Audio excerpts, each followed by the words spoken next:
I took my written test down in Savannah, and it actually was easy and what I expected.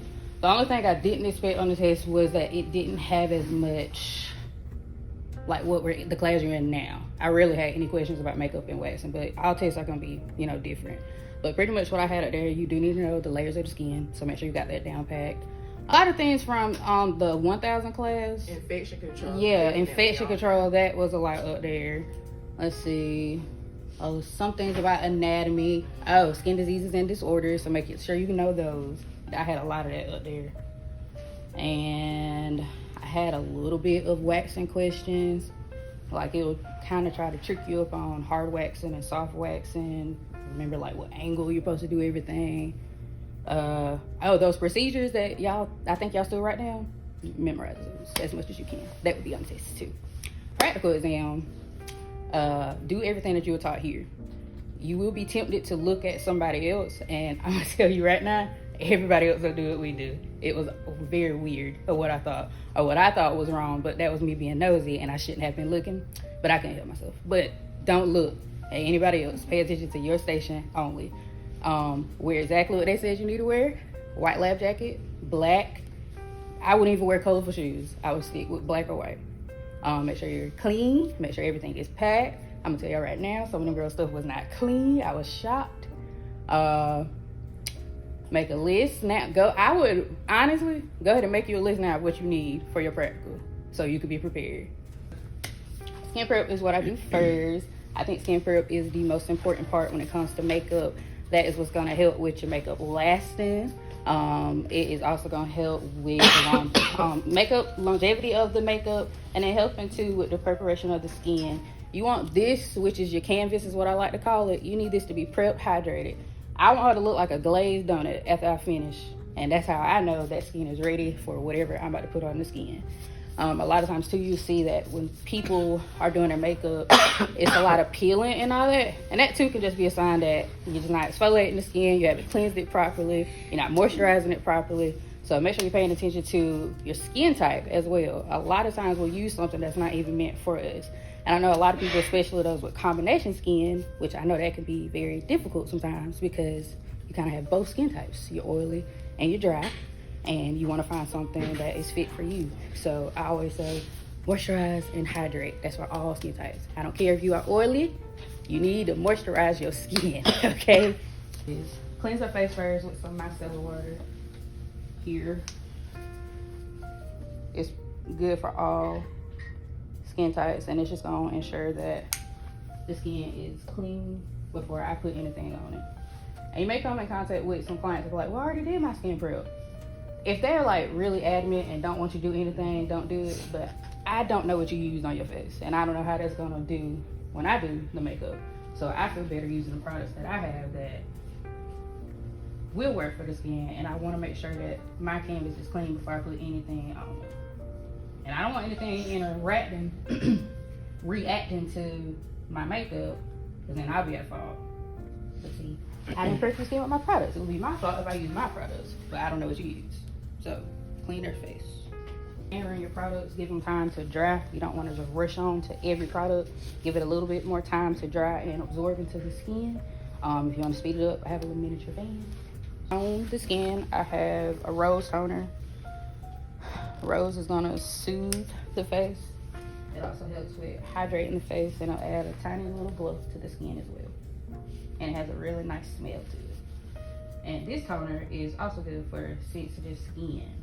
Whenever I'm skin prepping, I always wear gloves. I know like in the book, I don't think he has gloves on, but I don't like touching people's faces with my bare hands.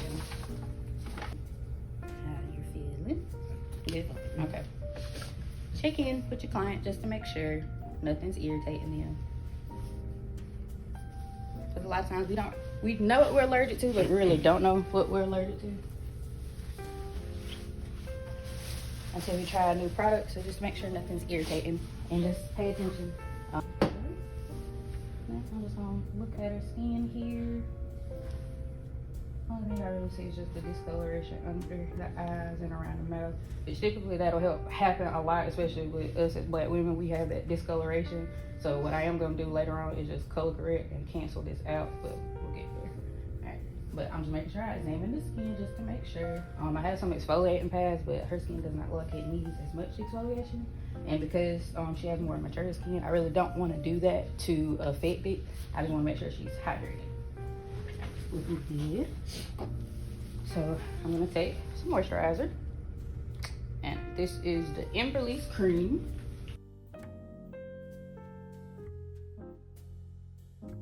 Before I do concealer, because this area of your face, especially on the eyes, is like the thinnest area, and as you get older you'll see more fine lines and all that, and as you can see, discoloration. So this eye cream from e.l.f. has some hyaluronic acid in it and some peptides to assist like with any puffiness and also add some moisture and hydration under here, but even up here on the eyelid space. Sunscreen.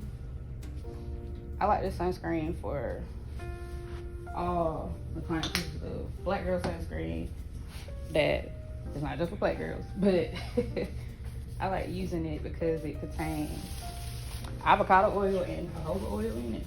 So it's very moisturizing, and also, you know, it's gonna protect you from all the UV rays. How important is it to wear sunscreen? It's very important. Do you want cancer? Do y'all want cancer? No. Okay. That's the lip mask. Now, this is just a little extra, but I think your lips need hydrating as well. Mask is it? e.l.f. Holy Hydration Lip Mask. I'm powdering her brows down. I put all that product on her face, and now it's all on the brows, and I want them to be mattified before I put another product on top of them. So I'm putting some translucent loose setting powder on the brows just to mattify them, and then I'm going with some brow gel to mold those down. But this is what you do on the side as well. I like to say this is the main thing. My job decide. Okay. I like that. The job is the side. This is the bag. That part. I use Got to Be glue for my brow gel. I think it holds the brows better than most brow gels that I use. Work that through. I go in the opposite direction, then I go against the growth. I'm just gonna mold them down. I match foundation or pretty much any skin tone liquid product. I match it to the chest. A lot of times your face and your neck, you know, they're the most exposed to the sun, and with us as darker skinned women, as I've seen a lot, sometimes even the face and the neck don't match. So you're like, well, what do I match it with? I always match it to the body. The body area is more even than the rest of all this. So I'm gonna look right here to the chest. And what I can tell from right here, just looking at her veins, looking at the undertone of her skin, she has more of a green vein. So that's gonna tell me that she has a warmer complexion. Now, just because she has a warmer complexion don't mean I'm gonna make her look orange. A lot of times with foundations, as I see across a lot of brands, it pulls off very orange or very red, and it's like they tend to forget that people are neutral, or they have fair skin, or they have olive skin tones. So anytime you are matching your foundation, you're gonna match it right here to the chest. The vein test, or I pick up a white piece of paper. With the vein test, if your veins are green, you typically have more of a warmer undertone. If your veins are blue, you typically have more of a cooler undertone. If you don't know what your veins are, you typically are on a neutral and all that. But I like to say, we all have a mixture of them all. The vein test can work sometimes, and then it can't. So if you are matching your foundation when you're looking into the store, they're always gonna break it up in probably to like a light, a medium, a deep, a dark, or dark, a deep. Figure out what area that you are in. You're gonna pick out a few of those. Swatch right here into the chest area. If you see, like, let's say you have redness, you must like have a little bit of pink into you. For artists too, we don't really focus on matching the skin perfectly to the foundation here, because we're gonna pick up the pigments here and all that to mix it together. So whenever I have my black women or darker skin tone or tan tone girls, I like to use a blue to neutralize their foundation. We pull off orange a lot in these foundations, or they're just a little too warm, so the blue is going to neutralize it. If you're someone that has more of a cooler undertone, I'm going to put a little bit of pink, or I'm going to mix in a little bit of green. I want to cancel out as much as that warmness into the foundation in order to pull this off. So what I'm doing right here is swatch this concealer, which looking at this now, I'm put it right here in inches.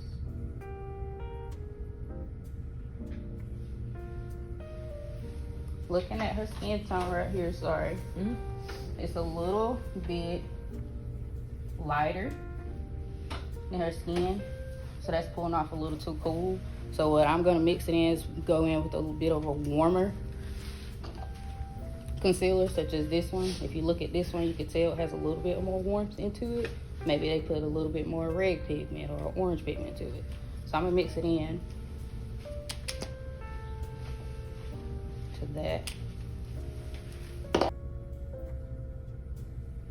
see if that matches her neck, but I'm not trying to match the neck, I'm trying to match the chest. So that gave me a little bit more of an idea. So now I know we're gonna lighten it up a little bit.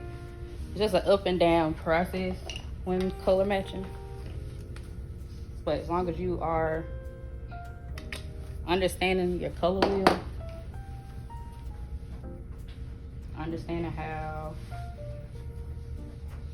certain colors, especially those that go across, are gonna cancel each other out. The colors that are next to each other on the color wheel. Once you memorize that, it'll be easy to color match. Let's see. That disappeared on her skin, so I found my match. And it took me a few tries. Yes. But keep in mind warm, cool, and neutral whenever you're mixing in your foundations together or your concealer. And swatching this area. And carve up her brows.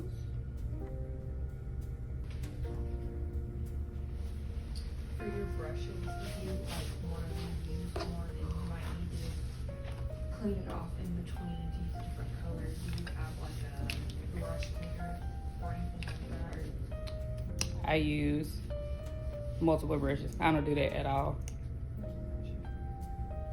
I've seen that, like they'll spray it like with alcohol and all that, but I just don't think that's sanitary. Even though it's used on the same person, I completely understand that. I just use a different brush. I just want to make sure that I'm not spreading anything. So if there's anything in my kit that I know I had to, spend some money on or get a lot of, was brushes. I probably use, I don't know, about 9 brushes on one person. That's probably a lie, but I use a lot of brushes on a person because I don't like wiping it off. I just personally don't think that's as sanitary. How do you sanitize when you're done with clients? I typically, like what I did on my past wedding, I had a Ziploc bag for bags and I numbered each bag, and that those set of brushes went towards each client. I put those same dirty brushes back into the Ziploc bag, I went home and I washed them. And I just use like a gentle soap, like a Dawn or like a baby shampoo. And I take a little silicone pad that I got off of Amazon, and I use that to scrub off the makeup, because some makeup can stain, so make sure you're washing your brushes immediately. After that, with warm water and soap, because if you do it with hot water, it's glue that holds these brushes in, and if hot water will actually destroy the brush and pull these bristles out. So make sure it's like lukewarm or even a little bit cold. After that, I lay them down to dry overnight completely. And then what I'll do is disinfect my handles as well. Because with these brushes, with them having the synthetic brushes, you can't really soak them in barbicide because it's gonna ruin them. After they dry all the way, I wipe down the handles with a disinfectant wipe or a barbicide wipe. I then go in with some 70% alcohol, and I'm gonna spray down my brushes and let them dry down again. And I'll cleanse and disinfect them from there. But that's all I do with mine. So do you have like enough brushes? Like when you're doing a wedding, you have multiple people.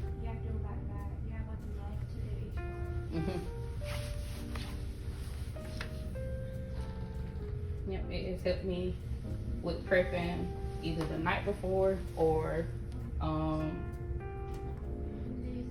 few days before. I already know which brush I'm gonna use for each step. So I'm gonna take that brush, like I said, in my Ziploc bag, and each person is gonna have her own Ziploc bag. These set of brushes is for this one, these set of brushes for that one. But like, I know what I'm gonna do with each of these brushes. Like, this is my foundation brush. This is what I'm gonna apply my blush with. This is what a little stippling brush like this. I may also use foundation, or I might use it to blend out my contour or bronzer. But once you figure out what you do with each brush, you'll know how many brushes you'll need to use. And you go ahead and prep those out before you do your client. And I just make sure I buy a bunch of brushes, because even the ones that I may bring for the individual, I still have some extra ones on hand just in case. My motions, I'm always doing tapping motions. I never do this because that just leaves streaks. Also too with the eyes, a lot of people are, particular about their eyes, are sensitive. So be very soft whenever you're stippling in your product. After I blend out that concealer, I take my powder that I already set out, and I'm gonna set that concealer so that it won't move throughout the process of me putting in the shadows. You use translucent powder? I use translucent powder for pretty much everything. Even when I'm gonna set the concealer, I like using translucent powder. Now for shadows, I like using the bronzer as my base shade. I like using a brown or a neutral tone color. If you just never know where to start, I always say go neutral. Use a brown that's gonna match the skin tone the best. And typically that is the bronzer. Now what I'm doing is doing tapping motions first. Tap into my product, tap out the excess. And then I'm lifting the eye space to make sure I fill it in all the way, especially in this area. Some people have hooded lids, such as myself. So I have to lift it up to make sure that I'm bringing it up higher in this area, so that when I do close my eyes and go back to the normal state, you can see those shadows. So tapping it in, all in this area, into her crease area right here, which is that little fold into the eye. And I like to bring it right here into the front of the brow as well, and also going a little bit down towards the bridge of the nose. That looks really pretty in pictures when everything just comes together, and that's what I do with my powders. And blending it into the front of the brow ensures that everything is blended as well, and it's gonna look really pretty in pictures. Do the same thing on the next side.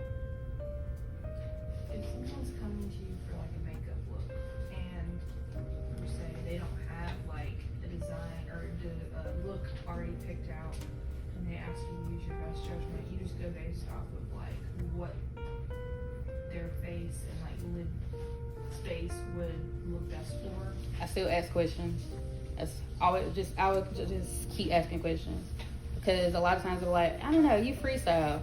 That doesn't always happen, because some people just ain't gonna like it. Yeah. So I'll even pull out pictures and say, would you imagine something like this? Because what I may think is a full glam is not a full glam look to them, or what I think is natural may not be as natural to them. So I just ask questions like, what do you imagine your eyeshadow to look like? Are you sure that you want false lashes on? When it comes to the under eye, would you like a brighter eye looking, or would you like me to keep everything looking even? But ask questions, just keep on asking questions, because they'll be like, I don't know what I want. You do know what you want. They know exactly what they want, because as soon as you freestyle and do it, they might not like it, and that's because they knew what they wanted when they sat in the chair. I hold my brush at the very end to allow my wrist to have all the control and not my hand. Because if I'm holding it like this, it's most likely going to be splotchy and just too pigmented for the look that I'm looking for right now. I want something very soft, very airbrush. So I'm gonna hold my brush at the end, allow my wrist to have all the motion, and I go and do little circular motions like this, or I do my little windshield wiper motions like that. This lighter shade of the bronzer that I'm using, and I'm gonna blend it on top of that shade. That first shade I did just to diffuse this area out a little bit more.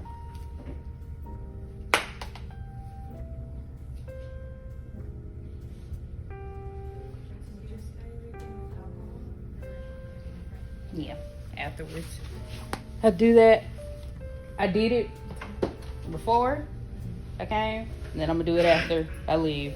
And then if I add another client, I'm gonna spray that down before I use it on the next person. I want to deepen up her the outer corner right here a little bit, and add a tiny bit more dimension here because of the lid space. I'm gonna put a little shimmer. So I'm going with the darker brown shade.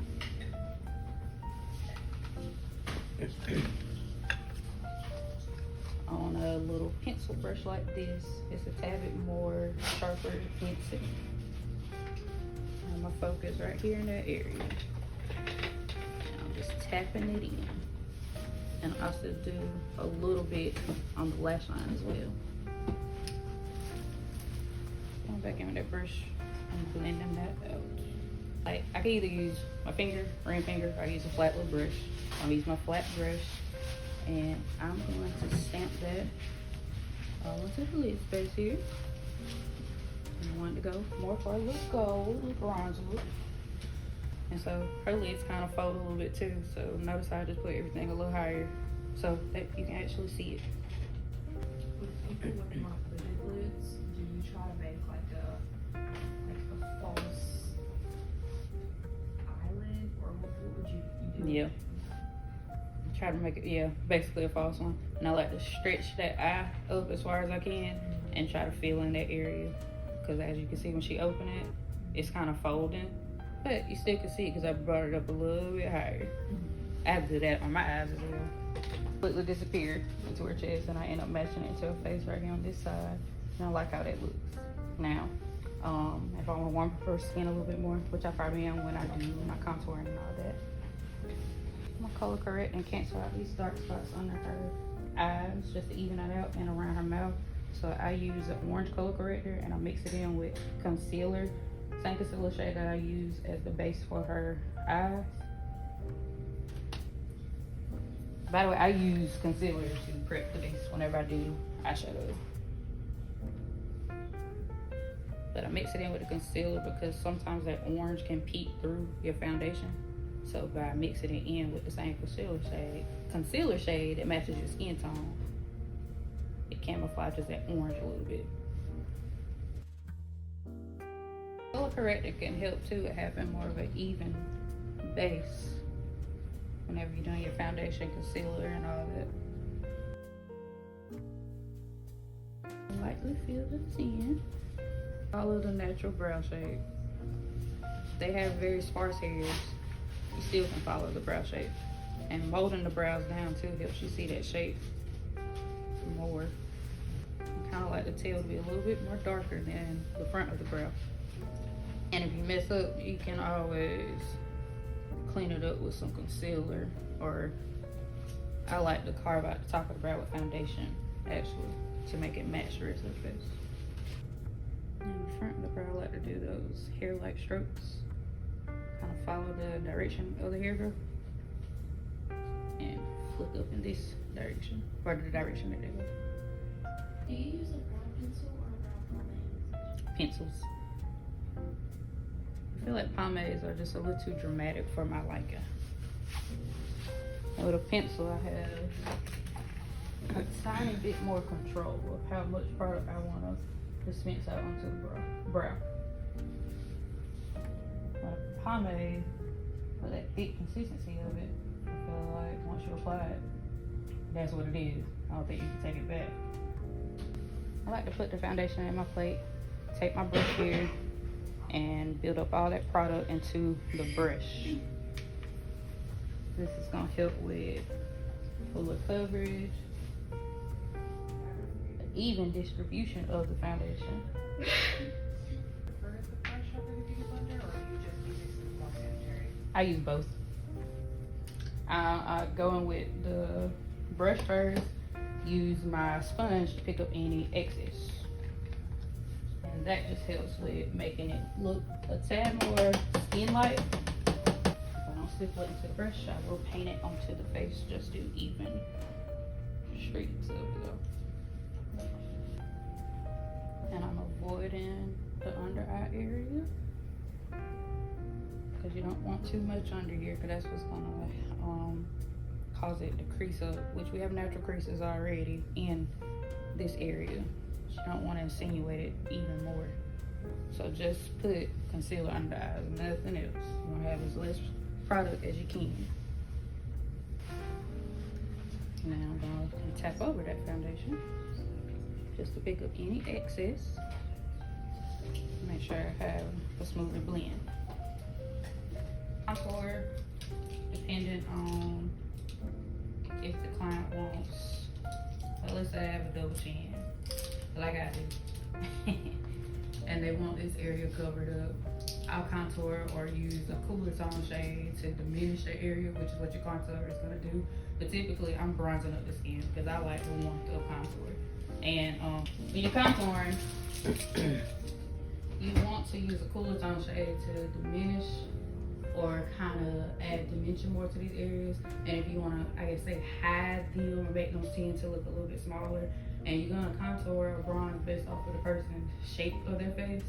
So I'm looking at her face right here, and it kind of is a little bit squarer or a little rounded out on this end, this area.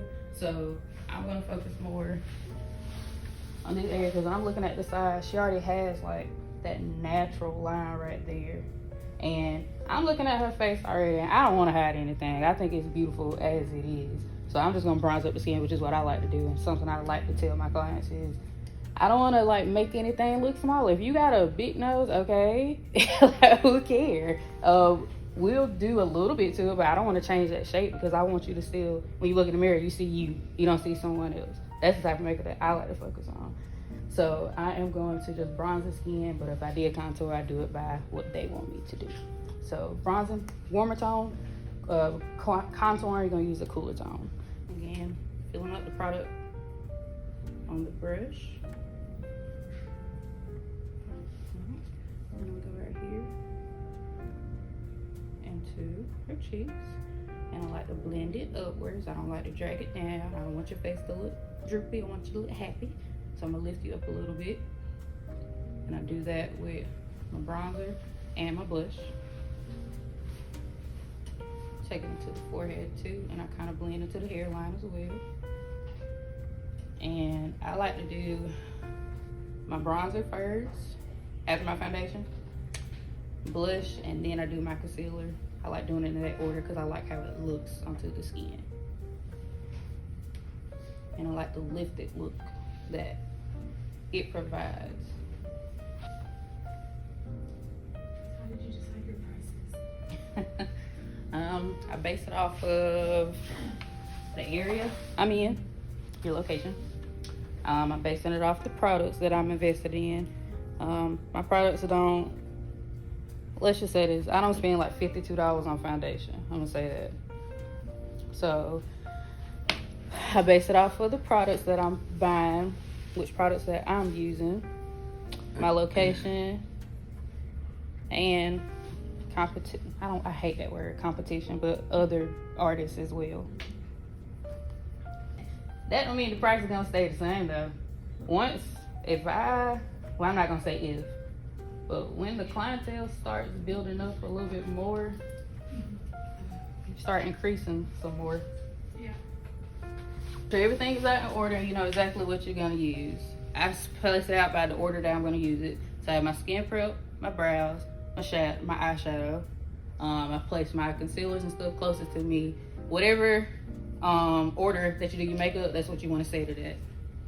Everybody doesn't need all of this of what I'm doing either, and they may not want that either. Like for the brows I did the past weekend, They didn't care for all that bronzing and all that. It was like, put me on some lashes or something, some eyeshadow. I did a little foundation and whatnot, but they really didn't need all that. But if they do want all that, make sure you have everything organized and in order. You grab it as you can. Okay. Try not to spend too much time on your blending, because that can take up some time. And practice. You got family, friends, practice on them, time yourself, see what's the fastest that you can do it, but the most efficient way as well. Put that highest points of the face. I'll bring it up. And we'll go back in with that sponge to blend that out too. Right procedures. Driana, tell me about procedures. Just write them. Don't just write them. Like it's really not that big of a deal. Also too, with that tab sheet, just do the tab sheet. Don't worry, do not worry. I repeat, do not worry. You will finish it. And have fun with it too. And work on each other. Get off that mannequin. I love working on a person. And, you know, I enjoy helping my classmates as well and working on them. Get as much experience in pretty much all the services. Pull somebody aside and be like, hey, let's do so-and-so facial. Let's do a brow elimination today. Heck, if y'all need to, put your names in a box or something, pull a box out, that's the person you're gonna work with for the day. And then switch it the next day. But I love doing facials. And I like how I could, you'll figure out what you like, basically, once you get in there. You got the book, but you'll figure out what you like when you're doing your facials. Okay.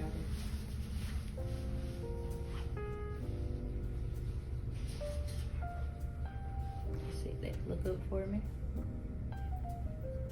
And I place my concealer just in the center of the face, so under the eyes, forehead, cupid's bow, and chin.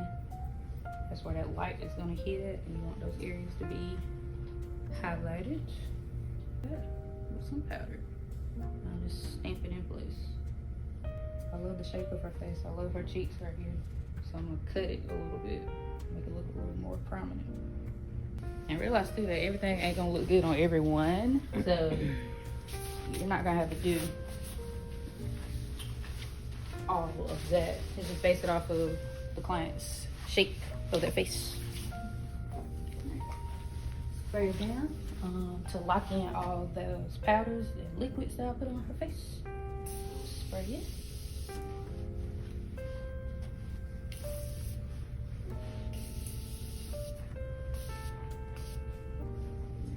Is Morphe's Continuous Prepping Set Mist. So this is a set and mist. Set and mist is gonna lock in all those powders and liquids that you put on the skin. And then I go in with a setting spray just to lock in the entire look so it won't move throughout the day. But the setting mist is what helps remove kind of like that powdery look on the skin after you put the powder. And also with that spray, it hydrates the skin back. With my brides, I do touch-up kits, which that's something I also include. That's something I also thought about when I was coming up with my pricing for the brides. So I give a touch-up kit to whoever I do the makeup on. That touch-up kit consists of some spray. If they get dry throughout the night, you want to spray your face. Some loose powder and a powder puff and a blotting sheet if they get oily. So you pat the oils, put the powder on top of it. It includes a little miniature lip gloss, so your lips will be gone throughout the night. You just reapply. And then it has my business card in it in case you need me again. What do you do if someone uses that won't stop your skin? What you say? I'm sorry. Like it starts to like peel on their skin, like So that all means, over. Like so it's really rough. yeah. So basically, I get some micellar water and I just wipe that off. And I have some exfoliating pads because pretty much that's just dead skin coming off and the skin just hasn't been exfoliated. So I just go in with an exfoliating pad which has some glycolic and lactic acid in it. So the glycolic acid is going to get rid of that dead skin and brighten it up a little bit as well. And then the lactic acid is good, especially if they have sensitive skin or someone with psoriasis or eczema. And the ones I use are from First Aid Beauty. They're called the facial pads. A tiny bit more bronzer. Some blush.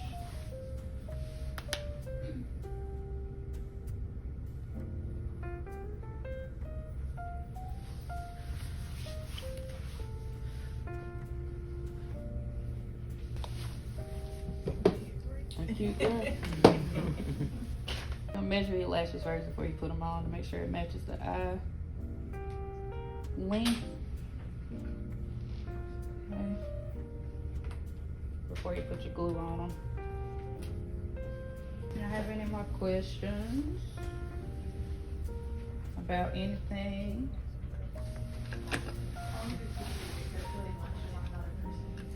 Say that again, I'm sorry. How long did it take you to get good at putting lashes on another person? I'd rather put them on myself. I was about to say, I'm still struggling with them now. I'm playing. But, I don't really know. I didn't pay attention to that. But I will say it's still a little struggle because some people want lashes, but they never worn them. And that could be a little difficult because eyes get watery, glue start slippering. I was like, all right. But what I am going to practice on is putting like the individual strips on the eye. I'm going to practice that on someone else, not on the clients. But I guess it wasn't too hard because I've been putting strip lashes on myself for a long time. But the key is like you have them look down. So look down to the ground and like you're going to have them look to the left. And so then with that, I could just go ahead and line it up right here into the lash line. What I was doing was having them close the eye, right? Yeah. And I would glue the eye shut. And I was like, okay, that's not working. What's the trick for it? So having them leave that eye open. Also, too, will help. I'm gonna put a little lash glue already on the lash line so that that lash can stick for the whole day. And I just like to follow the natural lip line. If the lips are a little smaller, you overline them a little bit.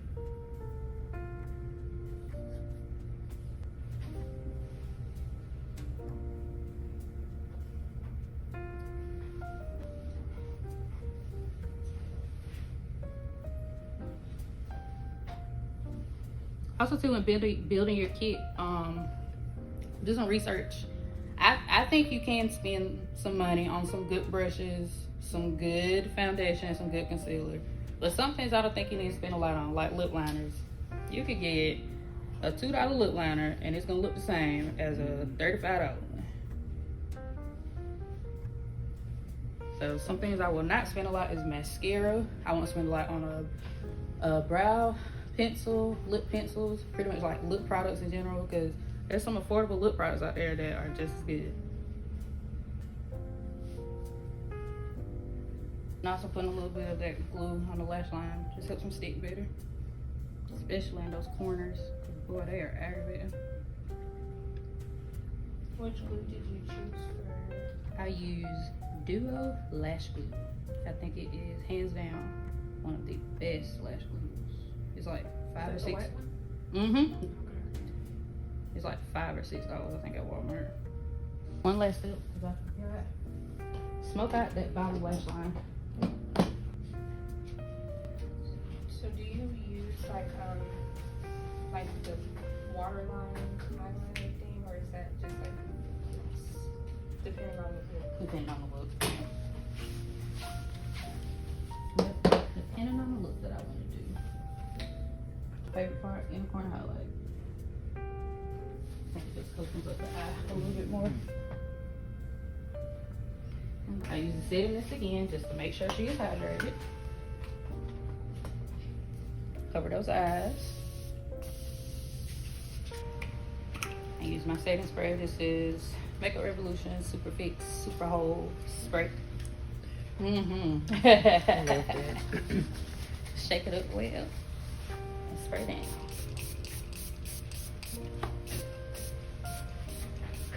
You want your makeup to last? You gotta put it on. You gotta layer it right. If you got your creams, you need to set it with your powder. With your setting spray, you gotta put some setting spray on. And we're through. Am I cute? Let me get you a mirror.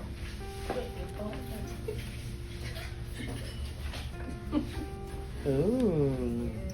Yeah. That's cute. Thank you. Thank you so much. You're very welcome. Her whole attitude was changed.